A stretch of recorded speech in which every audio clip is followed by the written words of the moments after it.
Bienvenue dans Chronique Résiliente, le podcast qui retrace mon vécu avec le cancer du sang. À l'aube de mes 25 ans, je dois affronter une épreuve immense, celle d'affronter la maladie. Cette épreuve a été intense, j'y ai perdu mon innocence, mais elle m'a fait découvrir ô combien j'étais résiliente. À travers ce podcast, je te propose de retracer mon vécu avec la maladie, mon cheminement en lien avec cette épreuve, mais également l'éveil spirituel qui a cheminé en moi lors de mon parcours de soins et par la suite. J'ai également à cœur d'amener un espace de partage et d'échange. Je te souhaite une belle écoute.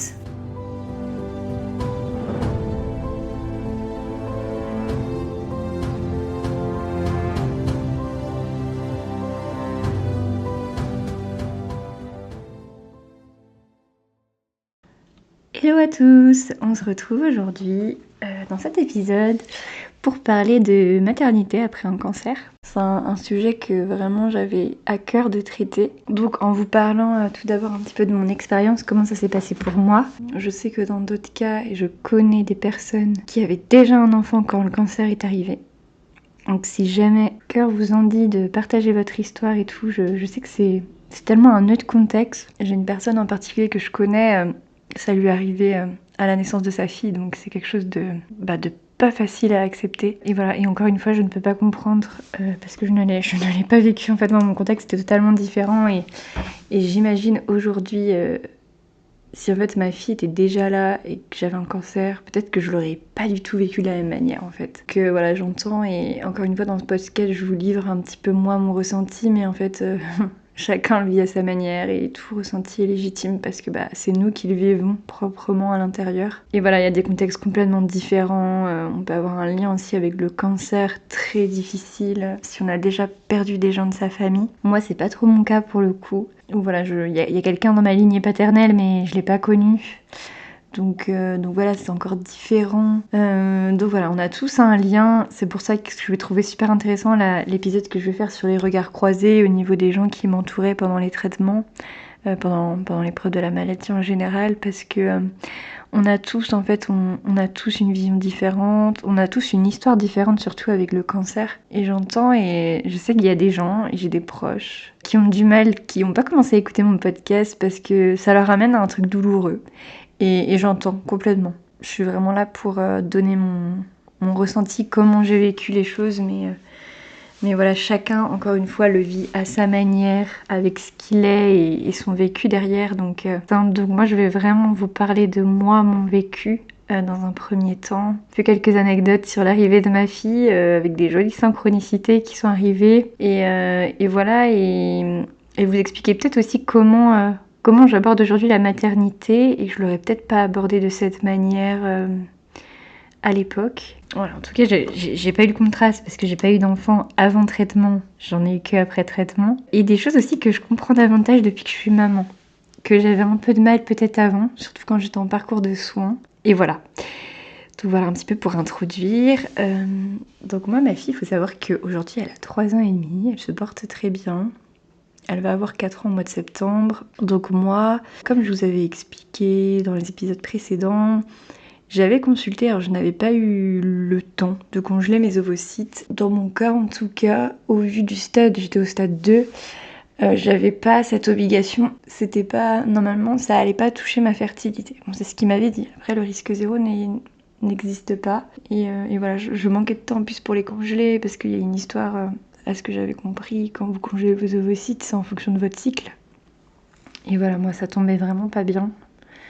Et voilà, j'enflais de plus en plus au niveau du cou et fallait pas tarder à commencer la chimio avant que ça commence à compresser ou voilà, que je commence à avoir des problèmes respiratoires. Donc je me rappelle que j'étais allée voir dans la même semaine du coup une personne à Brest parce que du coup dans la ville où j'étais ils ne traitaient pas de ça. Elle m'avait quand même proposé une alternative comme je vous avais dit. Bon, je vous refais une petite redite, mais du coup j'ai eu des injections qui mettaient un peu mon tissu ovarien en repos. Une sorte de préménopause, hein, pas très naturel, mais voilà, en fait ça empêchait, bon, ce qui paraît ça pouvait aider, donc j'avais dit, voilà, j'avais besoin de me dire que j'avais fait tout ce que j'aurais pu de mon côté pour préserver cette fertilité, parce que c'est vrai qu'à l'époque, j'étais pas forcément dans une envie d'avoir des enfants, voilà, sur le moment, mais je savais que c'était dans mes projets, donc j'avais pas envie de me dire après, je savais déjà que j'avais pas congelé mes ovocytes, je me dis bon, je vais quand même faire l'alternative, au moins on met tous les chances de notre côté. Et donc cette médecin m'avait conseillé d'attendre environ, je crois, 2 ans, si voilà, on prévoyait une grossesse après les traitements. Du coup, pour attendre en fait que tous les résidus de chimio, tout ça, soit un petit peu estompé, en fait, que je porte plus rien de l'intérieur. Donc voilà, on avait attendu les 2 ans. Donc ma fille, elle est arrivée. Voilà, j'ai arrêté. Alors j'étais sous pilule, j'ai arrêté la pilule en avril et j'ai dû tomber enceinte en fin d'année. Donc voilà, on va dire un délai plutôt normal. Mais vraiment, on n'était pas dans un truc, il faut. C'était vraiment bon, bah si ça arrive tant mieux, si ça arrive pas tout de suite, ça viendra quand ça viendra. On était vraiment avec mon conjoint dans cette optique-là. Et ouais, et ma fille, du coup, j'ai appris en début d'année 2022 que du coup j'étais enceinte. Je me rappelle que je venais de signer mon CDI en décembre. Ça m'a fait un peu tout drôle. Je dis bah nickel quoi, les synchronicités se font bien, tout est aligné. Et donc du coup j'apprends, ouais, je crois qu'à peu près à la mi-janvier que je suis enceinte. On fait la première écho et terme prévu début octobre, le 3 octobre exactement. Et voilà, donc la grossesse se passe franchement relativement bien. Je me rappelle que alors, je suis toujours suivie en hématologie une fois par an avec mon hématologue, vu que ça fait 3 ans en fait. Ma fille, je l'ai eu 3 ans après les traitements. Ouais, je suis tombée enceinte 2 ans et demi après les traitements, on va dire. Et voilà, j'ai une grossesse, du coup, j'ai un suivi normal en fait. Sur le moment, je me demande si je vais avoir un suivi un peu plus poussé. Je fais un bilan sanguin et voilà. Et vu que je suis déjà presque à... Ouais, je suis à 2 ans et demi de rémission. Il reste... j'ai toujours le suivi en parallèle en hématologie et je suis suivie... Voilà, tous les mois avec la gynéco qui me suit à l'époque. Et du coup, ouais, grossesse normale. Bon, juste, je contracte le Covid l'été, donc quand je suis un petit peu près, quand je rentre dans le 3e trimestre, quand je suis sur la fin de mon 2e trimestre, et j'avoue que j'ai un petit peu d'angoisse, parce que voilà, on ne sait pas encore, on n'a pas beaucoup de recul. Si voilà, en fait, je pense surtout à mon bébé quand je tombe, parce que je me dis que moi je vais récupérer, mais je me rappelle que je suis angoissée. On est plutôt, voilà, les professionnels sont plutôt rassurants, machin. Parce que du coup, je questionne quand même, parce que ça me fait un petit peu peur. Bon, aujourd'hui, je touche du bois, 3 ans et demi, elle n'a rien, voilà, pas de choses un petit peu particulières qui pourraient venir de ça. Donc grossesse tout à fait normale. Du coup ma fille elle arrive une semaine avant le terme. Je me rappelle qu'on arrive à la maternité le 27. Et voilà, le travail est un petit peu long et tout, donc on va arriver vers 10h du matin le 27 et elle va arriver dans la nuit du 28 à minuit 41. Donc vraiment la première heure du 28. Donc voilà, je vais penser pendant longtemps que sa date de naissance ça va être le 27, mais en fait non, elle arrive en 28. Alors les petites anecdotes sympas, je vais vous partager quand même. Donc déjà pendant mon accouchement, franchement j'ai un accouchement qui se passe hyper bien. Je pose une péridurale quand même au bout de... Ouais, en fait j'ai des contractions le lundi soir à 20h et voilà, et ça se... En fin de nuit, ça se rapprochait. Du coup, on décide d'aller à 10h, on vérifie si c'est pas du faux travail aussi, parce que la veille, j'ai eu j'ai eu la vérification du col, donc des fois ça vient aussi activer et du coup faire des faux travail. Mais non, du coup, je suis bien... Bon, après, je vais pas vous donner tous les détails, mais voilà. En gros, le col est ouvert. Commence à s'ouvrir en tout cas au début, mais il est ouvert. Donc, il me garde et voilà, j'utilise... Il y a la salle, ils appellent ça la salle nature, donc je peux prendre un bain, tout ça. Donc moi, dans mon idée, j'avais envie de... Bon, je prenais la... C'est vrai que c'était un premier, donc je me suis dit ça va être peut-être long. Donc j'avais l'éventualité de prendre la péridurale, mais tant que je supportais les douleurs, je vais la mettre le plus tard possible en fait. Et donc voilà, je reste toute la matinée. Et du coup, vers 14h, je décide de la mettre, parce que ça commence à être un peu douloureux tout ça. Et en fait, je vais accoucher qu'à minuit 41. Mon seul petit bémol, en fait, je sais pas comment vous expliquer, mais en fait, j'étais très angoissée moi à l'idée d'accoucher quand même. Je suis quelqu'un d'assez anxieuse de nature. Et vu que c'était nouveau, voilà, il y a toujours cette peur. Je pense que voilà, un deuxième accouchement, des fois, c'est peut-être un peu plus... on appréhende peut-être un peu moins. Après, je pense que ça dépend de chaque femme. Ça dépend aussi l'expérience qu'on a eue du premier accouchement. Mais voilà, moi en fait, j'étais très stressée avant, parce que j'imaginais beaucoup dans ma tête. Et encore une fois, j'ai vu que on se faisait beaucoup de projections au niveau de ses pensées, parce que sur le moment, et j'étais encore hyper étonnée de moi-même, mais exactement comme tout le long des traitements. Un petit peu cette... comment dire, j'avais une sorte de sérénité. Vraiment, c'était la sérénité. Je sais pas, il y avait un truc qui me disait ça va bien se passer, Glad, vis le moment, ça va aller, tout va bien se passer. Je sais pas, comme si j'étais accompagnée, il y avait un truc, j'étais vraiment bien. Pas eu, même pendant la poussée, j'ai pas stressé, ça allait assez vite. Bon, juste petit bémol, j'ai eu une fuite dans ma péridurale, du coup l'anesthésiste est revenue, elle m'a mis double dose sans me demander, elle m'a dit au cas où vous poussez, je vous remets double dose. Et c'est mon seul petit, du coup, on va dire regret, parce que du coup j'ai vraiment eu aucun ressenti quand ma fille est sortie, alors que j'avais pas appuyé, en fait il m'avait donné la dose initiale, et maintenant avec la péridurale c'est vous qui dosez en fait, avec un petit bouton. Et en fait non, moi du coup je m'étais dit bah là ça va, je supporte les... Donc plus j'avance, plus je me dis que j'aurais pu la faire sans péridurale. Bon après je pense que le passage ça doit être un peu... c'est quelque chose... Mais voilà, à voir, si jamais j'ai un deuxième un jour, peut-être que je tenterai sans péri, je ne sais pas. Encore ça, hein, c'est tellement propre à chacun. Et il n'y a pas de bonne et de mauvaise façon de faire, c'est chacun fait comme il le ressent en fait. Mais ouais, j'ai plusieurs copines qui l'ont fait sans péridurale, mais du coup ma fille elle arrive à minuit 41, et donc je suis prise en charge par une sage-femme très gentille, et il y en a une autre qui prend la relève de la nuit. Parce que bah, du coup je suis toujours là, parce qu'au début ils me disent oui vous allez accoucher à 20h, je pense vers 20h ce sera fini, parce qu'ils voient que mon col s'ouvre bien. Mais le souci c'est que ma fille en fait avait le liquide, en gros si vous voulez, la poche des os n'a jamais percé naturellement. Et du coup ça lui faisait un bonnet d'ange, et je me rappelle quand du coup on en est arrivé à que la sage-femme la perce, parce qu'en général ils essayent de laisser un maximum que ça se perce naturellement. Elle a percé, et en fait elle me disait mais ça aurait jamais ça se serait jamais percé toute seule, parce que c'était hyper... je me rappelle elle a dû aller chercher un autre instrument et tout, tellement elle était solide, et ils appelaient ça un bonnet d'ange, ce qui était marrant. Voilà, parce que ça faisait juste ça au-dessus de sa tête, donc sa tête ne pouvait pas passer, elle pouvait pas en fait du coup s'engager, parce que du coup il y avait cette poche des os, donc peut-être qu'elle serait arrivée plus tôt si jamais, mais bon, elle est arrivée quand elle est arrivée, du coup elle est arrivée tout, et en fait souvent les sages-femmes se présentent et elle me dit oui Jenny, mais on m'a parlé de vous, je suis la femme donc en gros voilà, c'est la femme de mon hématologue. Donc je me dis what, en fait il y a, je crois qu'ils sont 70 et quelques à l'hôpital où j'ai accouché de sages-femmes, et je me dis il y avait une chance sur 70 que ce soit, parce que je me rappelle que lors de mon rendez-vous de suivi il m'avait dit ah bah ma femme travaille à la maternité, peut-être que vous allez la croiser quoi. Mais voilà, je m'étais dit, ouais, il y a quand même, voilà, ce sera peut-être mais là, je me dis, c'est pas une coïncidence. J'avais une chance sur 70, et j'arrive à ce moment-là. Donc j'ai trouvé que c'était un beau symbole de passer de la maladie à la naissance, et du coup d'avoir ce lien. Du coup, j'ai trouvé ça beau, et je reste du coup, donc elle arrive le 28, et on est sortant le 1er octobre 2022. Et là encore, je suis assez choquée. Bah, déjà, de toute façon, quand j'avais vu...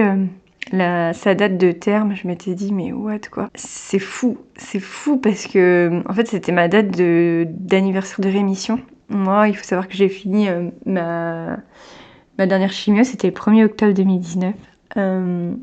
Et je me dis what, ma fille elle est prévue dans ces eaux là. Et là ça colle mais tout pile. Et je me dis encore une fois il y a un jour, il y a 365 jours dans l'année. Et ma fille, elle sort de ce jour-là. Et en fait, du coup, j'ai vraiment eu ce truc, la boucle est bouclée. Parce qu'en fait, c'est fou. Je sors de cette même hôpital, mais tellement pas pour la même raison. Je me rappelle, excusez-moi, je suis touchée. Je sors de cet hôpital et à ma dernière chimio, et je me dis, j'espère que j'y reviendrai plus jamais en hôpital de jour, avec ces chimios, je voulais plus, quoi. J'espère que ce sera, voilà, je lui avais dit adieu au bâtiment. Et là, je sors avec la vie, en fait, dans mes mains. Avec ma fille, et c'est un beau cadeau. Pour moi, elle est venue vraiment, c'était une deuxième naissance. Après, j'ai vécu pas mal de transformations, hein, entre mes 20 et mes 30 ans, on va dire. Et ouais, cette rémission, et là, elle arrive ce jour-là. Je me dis, c'est fou, ça peut pas être qu'une coïncidence. J'ai toujours vu ça comme un signe qu'elle était là pour venir me réconcilier avec... me montrer que après l'épreuve, après l'angoisse, après des choses vraiment très très dures, la vie pouvait revenir, et en plus avec un merveilleux cadeau. Et quand je regarde un petit peu la signification de son prénom, en plus, c'est... donc déjà, on a pris ce prénom parce que c'était arabe et breton. Et elle est vraiment, c'est une signification, c'est cadeau de Dieu. Et clairement, alors moi je crois pas forcément en un Dieu, moi je préfère parler de tout ce qui est univers, tout ça. Clairement, c'était un cadeau de l'univers, et elle arrive dans cette étape de ma vie. Et ouais, c'était très beau. Donc voilà un petit peu pour mon histoire, et voilà. Bon, après, j'ai passé une super grossesse, j'étais vraiment très très heureuse. Moi, je faisais partie de la team pas malade. Peu de complications. Non, j'ai pas eu vraiment de mots de grossesse relou, à part sur la fin évidemment quand ça tire, mais ça on passe tous par là puisque le corps se prépare à l'accouchement. Mais vraiment une belle grossesse où je portais la vie, c'était vraiment un beau cadeau quoi. Et donc voilà, et c'est vrai que du coup depuis, qu'est-ce que ça a changé? Qu'est-ce qui a fait qu'aujourd'hui c'est comme ça? Et ça aurait peut-être pas été si ma fille était arrivée et que j'avais pas eu de cancer, ou si elle était arrivée avant mon cancer. C'est sûr que du coup je lui transmets une vision de la vie qui est différente, je pense. Je vous en parlais dans un épisode précédent sur l'évolution de ma vision du monde, de comment je vis aujourd'hui. On essaye j'essaye de la... Alors déjà, elle me reconnecte de fou à l'instant présent, parce qu'un enfant, de toute façon, c'est tellement dans l'instant présent, ça s'émerveille pour pas grand-chose, et ça montre encore plus le décalage que nous, on a adultes, à rester énormément dans nos pensées, je trouve, et souvent, on s'éloigne de cet enfant intérieur. Et ça m'a donné envie de me reconnecter à ça. Ce côté aussi, voilà, d'avoir des rêves, de voir grand. Et voilà, et c'est quelque chose que je lui en parle. Dernièrement, on en a parlé, je sais plus comment on en est arrivé à là. Mais voilà, que j'avais été malade, que j'avais perdu mes cheveux. Je crois qu'elle est tombée sur une photo où il y avait quelque chose. Et en fait, je m'étais toujours promis que je lui en parlerai parce que ça fait partie de mon histoire, de celle que je suis. Elle arrive aussi dans une période très symbolique pour moi. Et du coup, j'en parle. En fait, j'ai vraiment un truc avec ma fille. J'ai pas trop envie qu'il y ait de tabou, de secret. Évidemment, je prends des mots adaptés. Je vais pas tout lui dire de façon comme on parle à un adulte, mais j'adapte en fonction de son âge, bien sûr. Chacun en parle, on parle pas. Moi, je sais que c'est quelque chose que j'en parle. Et ouais, je pense qu'il m'a fait aussi prendre conscience de l'instant présent et de tous ces petits moments qu'on peut passer avec elle qui sont hyper importants, et que la vie elle file, que le temps il tourne, que voilà, faut savoir se satisfaire aussi de qui on est, pas trop se comparer aux autres, même si c'est encore quelque chose que je travaille. En fait, c'est plein de belles valeurs qui sont venues rejoindre celles que j'étais avant. Je trouve que c'est une force dans ma maternité de l'éduquer dans ces valeurs-là. Donc voilà, sans lui faire perdre bien sûr son innocence, parce qu'on en a besoin, et moi on sait que cette épreuve elle m'a fait perdre, je pense, le peu qui me restait d'innocence, parce que j'en avais quand même déjà perdu avant. Mais voilà, c'est comme ça. Si vous, maintenant, vous avez envie de me partager votre histoire avec la maternité, le cancer, en lien, si c'est arrivé pendant les traitements, si vous aviez déjà un enfant quand c'est arrivé, si votre enfant il est arrivé après, et vous avez vu aussi qu'est-ce que ça a changé pour vous en fait d'avoir un enfant après le cancer. Moi vraiment ça a été... On me dit souvent que de devenir mère, c'est une deuxième naissance. Mais clairement, ça a changé énormément de choses chez moi de devenir mère. Ça vient me faire travailler beaucoup de choses aussi, qui sont pas toujours confortables. Beaucoup de patterns, beaucoup de choses à déconstruire. Parce que vos enfants, ils sont un vrai miroir en fait de tout ce que vous avez encore à travailler, toutes les blessures. Et des fois c'est inconfortable, et des fois je me dis oh là là, j'ai encore tout ça à bosser, c'est insupportable. Mais je la remercie parce que du coup... elle me fait encore plus cheminer sur moi en fait. Et ça c'est beau, je pense vraiment, moi je suis persuadée qu'on apprend ensemble, que je suis vraiment dans un échange, que votre enfant il vous apportera tellement de choses aussi sur vous. Vous allez mieux vous comprendre après, je pense, pour ceux qui auront envie d'avoir des enfants. Mais c'est une sacrée aventure, mais c'est une belle aventure qui mérite d'être vécue. Ça fait travailler les émotions aussi, parce que on remarque que on n'est pas une génération qui a trop appris à formuler ce qu'on ressentait, nommer nos émotions. Et c'est vrai que ma fille, elle est née dans une période où, dans une époque où c'est quelque chose qui est assez courant maintenant et c'est chouette en fait. C'est chouette. Elle a l'espace pour exprimer ses émotions, pour les faire sortir aussi, sans que ce soit une honte ou quoi que ce soit. Et ouais, donc moi aussi j'apprends à les canaliser mes émotions avec elle. Donc c'est un sacré cheminement, une sacrée aventure, mais qui, qui mérite d'être vécue vraiment. Donc n'hésitez pas à m'envoyer un MP ou un mail, vous avez tout en barre d'infos. Je voulais vous dire aussi, donc pour les prochains épisodes, alors je suis en train de préparer un épisode, je pense que je vais appeler une sorte de regard croisé sur la thématique des aidants. Le regard qu'ils peuvent avoir sur la maladie, comment ils vivent les choses de leur place d'aidant, ou voilà, accompagnant, ce que vous voulez, entourage. Aidant, on peut peut-être plus parler des gens qui vivent vraiment au quotidien avec la personne. Mais voilà, je ne sais pas du tout combien de temps ça va me prendre cet épisode parce qu'en fait, dans l'idée, j'aimerais avoir plusieurs regards. Donc j'ai pas mal de gens à interviewer, mais le truc, c'est que il faut que j'arrive à récupérer tous les témoignages à droite à gauche. Donc ça me prend un peu de temps. Et je pense vraiment que ce sera le prochain épisode. Donc il n'y aura pas forcément d'épisode là dans 15 jours, voilà. Je pense que cette histoire de 15 jours, ça va être plus périodique, Chronique Résiliente, dans le sens si, comme je vous disais, j'ai envie d'aller plus vers des interviews, de vous donner la parole. Parce que voilà, moi je pense que j'ai aussi parlé un petit peu de tout mon chemin. Il y a sûrement des choses, s'il y a des choses qui me viendront, je reviendrai vous faire un épisode à ce sujet. Mais voilà, après si vous voyez des choses que j'ai pas abordées, que vous aimeriez, n'hésitez pas. Mais dans le sens où, ouais, j'ai vraiment envie d'aller vers maintenant donner la parole à. Parce que moi, je pense que j'ai raconté mon récit. Et c'est vrai que du coup, je vous cache pas que j'ai d'autres projets à côté. Et voilà, et dont un autre podcast qui va sortir. Peut-être d'ici la semaine prochaine, voire le mois de... courant avril, je pense qu'il sortira. Je vous mettrai tout en barre d'infos après. C'est un podcast qui va... Alors en fait, c'est ça qui est intéressant dans les podcasts, c'est qu'on a un projet initial et en fait, ça chemine vers d'autres choses des fois. Parce que voilà, on chemine et on se dit, peut-être que ça, c'est plus très juste. Et c'est vrai que, comme évoqué dans l'épisode pilote, je vous disais que j'allais vous parler... d'astrologie, de numérologie, et en fait je pense que c'est pas l'espace ici, même si ça fait clairement partie de mon cheminement, et en fait j'ai vraiment envie d'en faire un podcast à part entière, que je vais appeler Éveil des consciences, le podcast qui t'ouvre l'esprit. Éveil des consciences parce que j'ai envie d'évoquer plein de choses sur tout ce que j'ai appris ces dernières années, surtout que j'ai expérimenté et cheminé, incarné surtout parce que je trouve que voilà, il y a beaucoup de choses après à lire mais encore une fois, il faut prendre ce qui nous fait sens pour nous qui on est et tout ne va pas nous parler. Mais c'est vrai que du coup, je vais vers une transition professionnelle et voilà, la numérologie, l'astrologie ont un attrait particulier pour moi et voilà, je vais vers une activité professionnelle dans ce sens.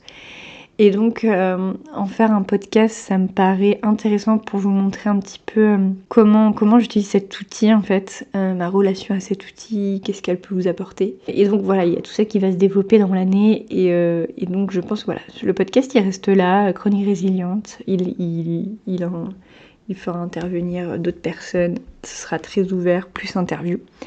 Mais je pense qu'il va changer de périodicité, voilà, ce sera plus tous les 15 jours. Ce sera un petit peu quand, voilà, parce que moi j'ai pas envie d'arriver dans un truc où je publie parce que je dois publier. C'est pas trop mon goal. Donc voilà, je vous mettrai tout en barre d'infos si ça vous intéresse, si vous avez envie d'apprendre à mieux vous connaître via l'astrologie, la numérologie. Voilà, je vais partager pas mal de mes connaissances que depuis quelques années maintenant, je me forme, je lis pas mal de choses. Donc voilà, je crée un tout nouveau projet professionnel et c'est vraiment quelque chose qui m'anime, donc j'ai hâte de voir comment tout ça va évoluer. Voilà, il y aura une page Instagram aussi qui s'ouvrira à ce sujet, mais voilà, je ferai le partage en temps venu. Je vous embrasse très fort et vous dis à très bientôt. Merci du fond du cœur pour ton écoute. Tu peux retrouver le podcast Chronique Résiliente sur toutes les plateformes d'écoute, comme Spotify, Deezer ou Apple Podcast, ainsi que sur sa page Instagram Chronique Résiliente. Si le cœur t'en dit, tu peux soutenir le podcast en allant le noter sur la plateforme de ton choix. Cela soutiendra mon travail et permettra au podcast d'évoluer dans le temps. Merci du fond du cœur.